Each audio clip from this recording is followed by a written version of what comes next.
Bon entendeur, salut. Voilà. Pourquoi n'a-t-on jamais enquêté sur Jack Lang, Perico? On va en parler dans un instant avec Régis Le Sommier, directeur de la rédaction de Omerta. Vous restez bien avec nous et puis vous nous appelez au 0826. Je vous fais une réponse. Circuler, il n'y a rien à voir. 0826 300 300. À tout de suite sur Sud Radio. Midi 14h, Sud Radio, la France dans tous ses états, le fait du jour. Jack Lang et sa femme ont été placés sous protection policière en raison de menaces émanant des réseaux sociaux, menaces liées aux révélations de ses liens troubles avec Jeffrey Epstein. Et depuis, les témoignages fusent sur sa personnalité, son mode de vie, ses innombrables impayés, son passé. Dr Jack et Mr Lang, c'est le sujet de cet entretien avec le directeur de la rédaction de Omerta, grand reporter Régis Le Sommier. Bonjour. Bonjour. Bonjour Régis Le Sommier, merci d'être avec nous sur Sud Radio. Votre avis est important parce que c'est un sujet que vous avez, sur lequel vous avez enquêté et beaucoup réfléchi. Et puis vous savez beaucoup de choses, j'espère que vous allez tout nous dire. Ici c'est le parle en vrai. Je suis là pour ça. Vous n'allez rien garder pour nous. Je rebondis sur la présentation de Maud Koffler à l'instant. Il est mis sous protection policière. Est-ce qu'on est, petit aparté, est-ce qu'on est revenu à une époque, Régis Le Sommier, où quand on défraye la chronique sur des faits scandaleux, on est mis au pilori et c'est une époque où c'est dangereux, c'est-à-dire si vous prenez des positions courageuses, vous risquez aussi votre vie. Et là, on est présenté quand même comme avec des faits qui sont un peu fripouillards et on vous met quand même sous protection policière parce que l'époque est tellement méchante que vous risquez d'avoir des soucis. Donc c'est la mise au pilori. C'est l'âge des réseaux sociaux, hein. Voilà. Donc oui, c'est le déferlement. Donc c'est sûr que Jack Lang est dans la ligne, dans le viseur de tout un tas d'anonymes qui ont dû lui souhaiter pique-pendre. Et donc tout ça, évidemment, et peut-être certains plus précisément, donc tout ça a sans doute provoqué une inquiétude et un renforcement. Alors il faudrait pas non plus que on assiste, c'est assez souvent le cas, une inversion accusatoire où tout à coup on se dit oh le pauvre, il est sous protection judiciaire, il y a des gens qui lui veulent du mal. Non, ce qui est surtout bluffant dans cette histoire, c'est le déballage qui est tout à coup autorisé. Jack Lang est quand même un personnage qui est apparu dans la lumière, souvenez-vous, après mai 81, ça est passé de la nuit à la lumière. Mais on le vénérait. Et il incarne cette lumière de cette époque mitterrandienne. Et depuis, on pouvait pas dire de mal de lui. C'était quelqu'un d'assez, et même quand il a été retraité, même quand retraité de ministre, je vais dire, mais quand il a pris en 2013 l'Institut du monde arabe, alors là c'était quelqu'un d'intouchable, vraiment d'intouchable. On est en train d'approcher un peu, alors ça existe depuis toujours, mais là, un peu le lynchage quand même, un petit peu à un moment donné. C'est un peu comme si certains s'étaient retenus, et donc du coup, ça déboule. On apprend par Pierre Lescure, qui a quand même participé aussi de ce système, que Lang ne payait pas ses hôtels à Cannes, et qu'on l'avait fini par ne plus l'inviter. Également... On va comptabiliser ce qu'il a payé, on va gagner du temps, que de comptabiliser tout ce qu'il a pas payé. Non, mais c'est vrai, et je me souviens, en 81, j'avais 22 ans, Mitterrand, ça me semblait un peu trouble, mais à l'époque, je votais à gauche parce que Jack Lang incarnait pour moi la pureté, la vérité, le renouveau. Aujourd'hui, le retour de bâton est absolument, mais sismique. Mais c'est sismique, et c'était vraiment l'icône qu'on déboulonne, mais une icône qui méritait d'être déboulonnée quand même depuis un petit moment. On aurait pu avoir un peu de modération et se pencher un peu plus sur le cas Jack Lang. J'ai écouté encore Patrick Cohen aussi nous expliquer c'est ce formidable ministre de l'éducation, évidemment la fête de la musique, etc. Tout ça, tout cette saluons le courage de Patrick Cohen, qui est quand même passé dans la vertu de la défense des cas indéfendables et des situations les plus terribles. Il arrive sur le service public. Heureusement qu'on a le service public pour défendre l'indéfendable et aller à l'envers total de l'opinion et des Français. Donc, alors Jack Lang, on y revient. On continue à en parler. On en a parlé hier, avant-hier. Hier, j'écoutais les auditeurs de Sud Radio à qui on a demandé d'intervenir dans la première tranche qu'on fait rarement. Ils étaient tous évidemment en colère sur les mœurs, sur le symbole que ça représentait. Là, ce que j'ai envie d'examiner avec vous, Régis Le Sommier, c'est cette capacité dans la durée. Il a duré entre guillemets sur tous les régimes. Il est évidemment consacré par la Mitterrandie, ministre de l'Éducation nationale et surtout de la culture. On dit toujours c'est le ministre éternel de la culture. On reviendra dira, tout n'est pas acheté, évidemment. Non, bien sûr. Je faisais allusion au spectacle de rue et puis au prix du livre.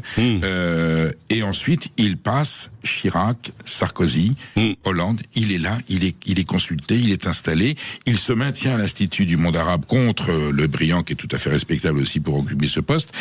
Quelle est l'explication de cette longévité, de cette capacité de résistance et de pérennité? Et je pense qu'on n'a pas encore tous tout à fait les clés voilà, parce que le cas Lang, bien avant l'affaire Epstein, avait quand même il y avait quand même des murmures depuis le début sur ses mœurs, sur ses pratiques, les fameuses pétitions des années 70 auxquelles il associe son nom. Alors aujourd'hui, il dit c'était une connerie, etc. Epstein, c'est 2019, les premiers éléments. Mais là, je parle de 1977. Bien sûr, mais là, vraiment, Epstein, c'est quand même, on est en 2000, ça fait quand même 5 ans.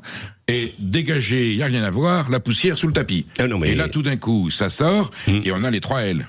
On lèche, on lâche, et maintenant on lâche. C'était la formule de mon patron Jean-François Kahn qui adorait ces 3 L. Elle est exceptionnelle, cette formule. Mais elle s'applique totalement. Mais il y a quand même, chez Lang, d'abord une sorte de désinvolture qui lui a toujours réussi. C'est-à-dire, moi, j'ai eu un exemple d'un cas où, à l'époque, j'étais directeur adjoint de la rédaction de Paris Match, et on m'avait confié le dossier Alula. Alors Alula, pour vous expliquer, c'est le berceau des Nabatéens, la civilisation. Et à l'époque, MBS, donc prince héritier d'Arabie Saoudite, avait décidé de se faire un coup de com' en se prenant des gens comme Lang, comme Attali, etc., pour faire la publicité de cet endroit où il allait faire redécouvrir les merveilles de l'Arabie Saoudite. J'avais appelé Jacques Lang et je lui avais dit, il m'avait dit oui, Alula, c'est formidable, on est au faux, comme il savait s'exprimer. Et au bout d'un moment, journaliste que je suis, je lui dis mais on va pas pouvoir traiter du cas d'Alula sans évoquer Jamal Khashoggi et la mort sordide de ce journaliste, de ce contestataire du régime d'Arabie Saoudite, découpé en morceaux et à littéralement l'ambassade, dissous dans l'acide, puisqu'on n'a jamais retrouvé son corps. Après avoir été découpé en morceaux à l'ambassade d'Arabie Saoudite à Ankara. Voilà. Et Lang m'avait répondu. Khashoggi, mais vous voyez, mais on va pas s'arrêter à ça. Non mais voilà. Oui, c'était on était. La raison d'État, la vraie raison d'État. Aucun intérêt. On va pas s'arrêter sur des points de détail ou des. J'avais été scotché au-delà de quand je dis désinvolture avec laquelle il traverse les époques, tout en jouant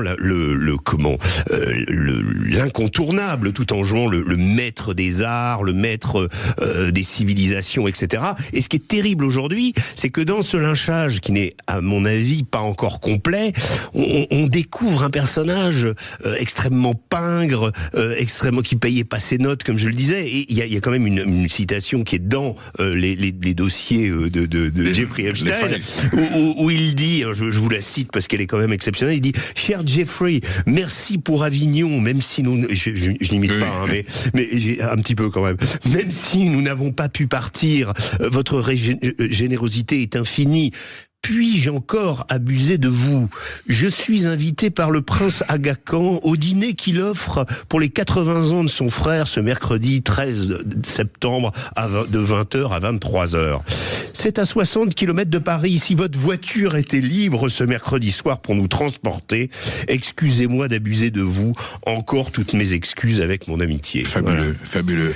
Il le connaît un peu mieux et un peu plus qu'il ne le prétend. C'est clair. Alors, je vais vous dire de façon très cynique, se faire prêter un jet parce qu'il y a 3000 km à parcourir, admettons, mais il peut plus se payer un taxi ou pour faire 60 km pour aller au dîner de l'Aga Khan. C'est extraordinaire. C'est quand même fabuleux. Et ça veut dire qu'il n'y a pas de limite, en fait, dans une forme de pingrerie et surtout la sensation que tout le monde est à mon service et que j'ai droit à tout. Oui, c'est ça. C'est un peu, le Monde, d'ailleurs, a écrit un papier, aujourd'hui, c'est l'édition, où il explique que même déjà